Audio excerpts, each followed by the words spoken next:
We stand here today with the majority of people in the world whose daily survival is an act of resistance.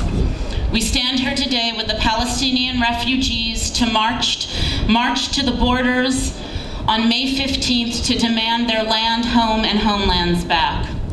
This year we saw Mubarak fall.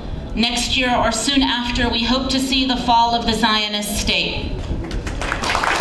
North Africa and West Asia, with Palestine at the heart, are at this moment in time a profound threat to US imperial power and with it Zionism.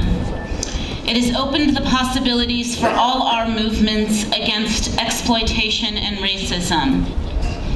With the pace at which capitalism and imperialism are destroying the planet, people, ways of life, and all living things, our movements are in a race against time.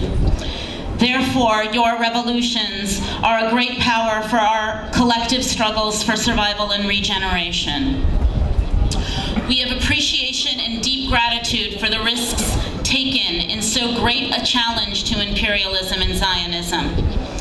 The most effective way for people in the core imperialist countries, the United States, the European Union, Canada, is to act in solidarity and defend Arab revolutions, is to extend them to our own countries. The crisis that has been the catalyst for the revolution in the region is global.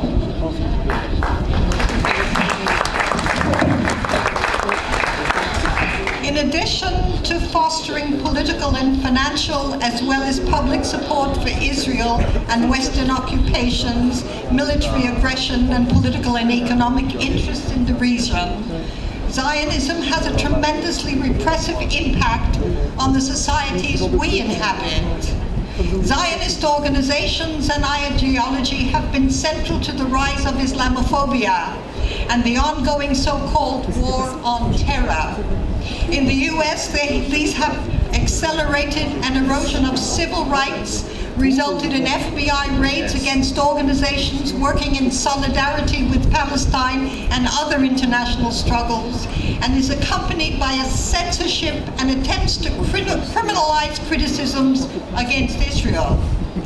Western support for the dehumanization of Palestinians, Iraqis, Afghanis, Iranians, and the many others devastated or threatened by US-allied foreign policy and military aggression is only possible as a result of the long histories of European, Canadian, and US colonialism, racism, and exploitation. Thus, the raids on immigrant communities and deportations, the growth of prisons, and the policing of African American, Latino, Arab, and other immigrant populations in the West are served by and serve Zionism, specifically following a long history of training death squads and dictators' militaries from South and Central America to South Africa. Today, the Israeli military and other Zionist organizations train most police forces in the US in population control and so-called anti-terror surveillance. In the US, our movement is far behind the movement here in the region and in Europe, but our movement is growing.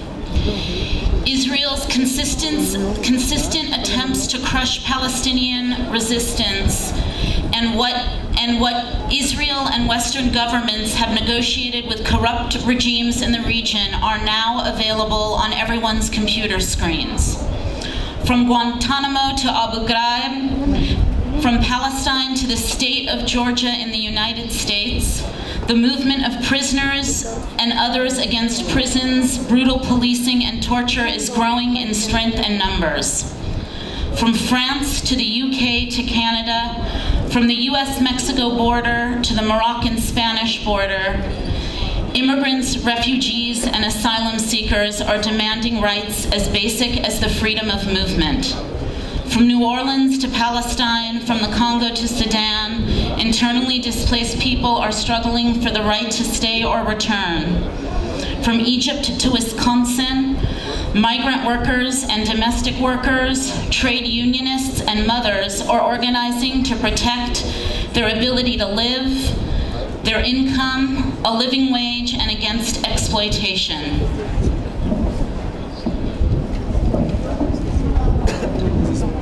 We come here integral to many struggles in the places where we live and organizing, all of which we consider integral to the struggle against Zionism. We are challenging Western intervention and interest in this region. We work to end military, economic, and political support for Israel. A part of this work is to make clear the extent to which Western populations are paying financially and with our freedom for the repression of populations in this region.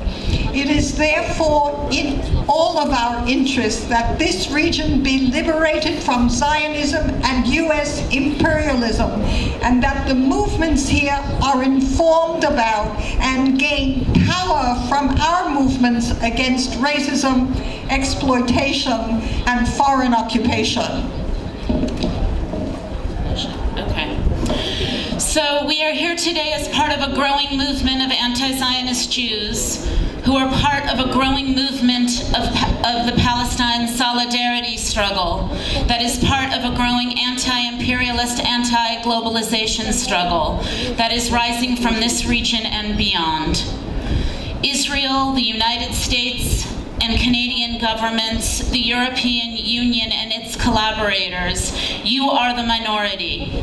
You do not speak for us, you do not represent us, you do not kill for us. Your wars and occupations are a threat to the lives of all those living in Palestine, the broader region, and the rest of the world. But you are the minority and we are the majority. We stand here today with the majority of people in the world whose daily survival is an act of resistance. We stand here today with the Palestinian refugees to march to the borders on May 15th to demand their land, home, and homelands back. This year we saw Mubarak fall. Next year or soon after, we hope to see the fall of the Zionist state.